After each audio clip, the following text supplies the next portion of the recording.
Hi guys, birthday pala ng pamangkin ko ngayon so magluluto tayo ng puto. Bago ang lahat, ako pala si Jemar, 31 years old, accountancy student from Northern Samar, pinag-aaral ng ate ko at ng bunso kong kapatid.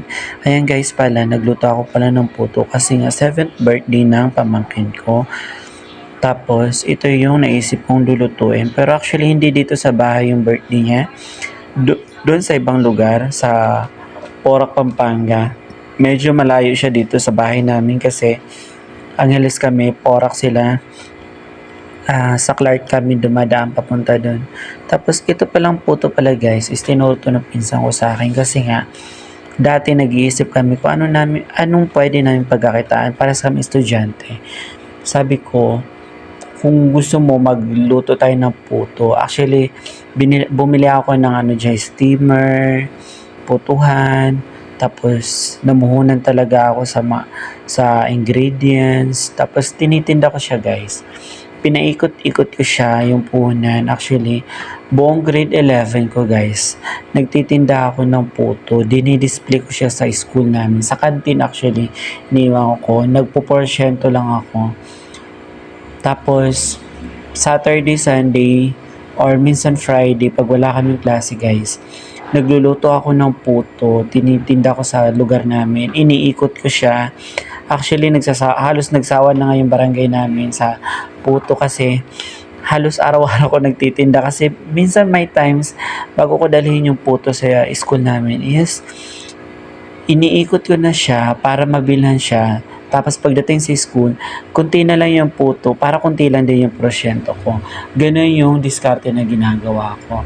Actually, nakakapagod siya kasi gigising ka ng 3 a.m.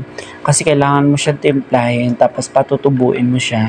Tapos, lulutuin mo siya, tapos magpe-prepare ka pa ng pagpasok mo. Actually, mag-isa lang ako sa bahay sa summer kasi nga may sarili akong bahay dun. Tapos ganun ka pagod siya, pero satisfying kasi kumikita ka ng pera. Medyo malaki yung kita kasi dyan. So, hindi siya pang estudyante yung kikitain mo dyan. Pero actually guys, yung ate ko kasi, binibigyan ako ng allowance. Every month, 5,000 yung allowance ko. Allowance ko sa school.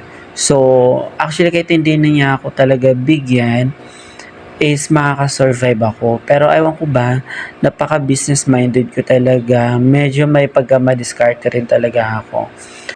Actually, isa sa naging mindset ko talaga is, pag bakla ka talaga, pag member ka ng LGBT, kailangan madiskarte ka, kailangan magkaroon ka ng magandang trabaho, future, kailangan may pera ka kasi kung wala kang pera, hindi ka re-respetuhin ng tao, hindi mo matatanggap yung respeto nila. So, tapos ayoko tumanda na walang ipon, walang bahay, hindi secure yung pagtanda ko. Gusto ko yung pagtanda ko kahit ma-hospital ako, may ipon ako na makukuha, tapos makakain ako kahit hindi ako magtrabaho.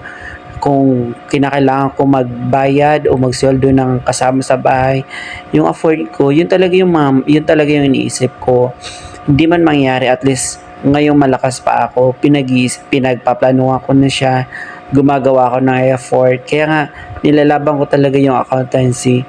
Kasi nga guys, alam naman natin kapag accountancy graduate ka, malaki talaga yung chance na makakuha ka ng magandang trabaho, malaki yung sahod, as in talaga makakapag-ipon ka. So, ayun, yun talaga yung reason talaga kung bakit gusto ko makagraduate ng accountancy.